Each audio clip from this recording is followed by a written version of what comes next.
കോഴിക്കോട് പേരാമ്പ്രയിൽ സംഘർഷം. Perambra CKG college union തെരഞ്ഞെടുപ്പുമായി ബന്ധപ്പെട്ട തർക്കത്തിൽ LDFും UDFും റാലികൾ സംഘടിപ്പിച്ചിരുന്നു. ഈ റാലികൾ വൈകിട്ട് നേർക്കുനേർ വന്നതോടെയാണ് സംഘർഷത്തിന് തുടക്കമായത്. പോലീസിന്റെ കണ്ണീർവാതക പ്രയോഗത്തിൽ ഷാഫി പറമ്പിൽ MPക്ക് പരിക്കേറ്റു.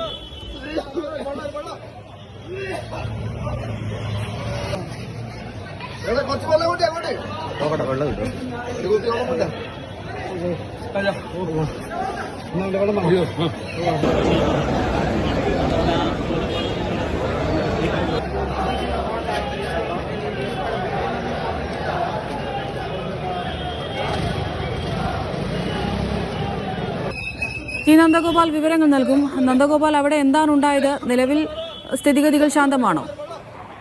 അതായത് പേരാമ്പ്ര CKG കോളേജ് യൂണിയൻ തെരഞ്ഞെടുപ്പുമായി ബന്ധപ്പെട്ട് ഇന്നലെ ചെറിയ രീതിയിലുള്ള സംഘർഷമൊക്കെ ഉണ്ടായിരുന്നു. അതിന്റെ ഭാഗമായി ഇന്നിപ്പോൾ UDF പേരാമ്പ്രയിൽ ഹർത്താലും പ്രഖ്യാപിച്ചിരുന്നു. വൈകിട്ട് 5 മണി വരെയാണ് ഹർത്താൽ ഉണ്ടായിരുന്നത്.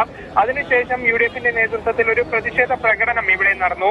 ഇതേ സമയം LDFന്റെ പ്രതിഷേധ പ്രകടനവും DYFയുടെ പ്രതിഷേധ പ്രകടനവും ഇവിടെ നടക്കുകയുണ്ടായി. ഈ രണ്ട് പ്രകടനവും തമ്മിൽ നേർക്കുനേർ വന്നപ്പോൾ ഉണ്ടായ വാക്കേറ്റവുമാണ് വലിയ സംഘർഷത്തിലേക്ക് നീങ്ങിയത് എന്നാണ് അവിടെ നിന്നും ലഭിക്കുന്ന വിവരം. വലിയ സംഘർഷത്തിലേക്ക് കാര്യങ്ങൾ പോയി. ഇതോടുകൂടി പോലീസ് സ്ഥലത്തെത്തുകയും ഇരു കൂട്ടരെയും പിരിച്ചുവിടാനുള്ള ശ്രമങ്ങൾ നടത്തുകയും ചെയ്തു. പക്ഷേ വലിയ സംഘർഷമായിരുന്നു. ഇങ്ങനെ ടിയർ ഗ്യാസ് ഉൾപ്പെടെ പ്രയോഗിക്കുകയായിരുന്നു. ഈ ടിയർ ഗ്യാസ് പ്രയോഗിച്ചപ്പോഴാണ് നിരവധി കോൺഗ്രസ് പ്രവർത്തകർക്ക് പരിക്കേറ്റത്. ഇതിൽ ഷാഫി പറമ്പിൽ MPക്കും പരിക്കേറ്റിട്ടുണ്ട് എന്നാണ് അറിയുന്നത്. ഇദ്ദേഹത്തെ ഉൾപ്പെടെ ആശുപത്രിയിലേക്ക് കൊണ്ടുപോയിട്ടുണ്ട്.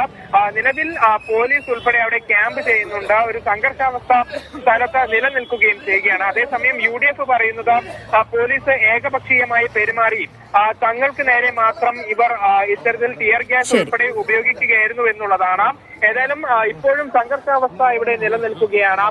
പോലീസ് ഇവിടെ ക്യാമ്പ് ചെയ്യുന്നുണ്ട്. നിരവധി കോൺഗ്രസ് പ്രവർത്തകർക്ക് പരിക്കേറ്റു എന്നുള്ളത് UDF പറയുന്നു. പലരെയും ആശുപത്രിയിലേക്ക് ഉൾപ്പെടെ മാറ്റിയിട്ടുണ്ട്.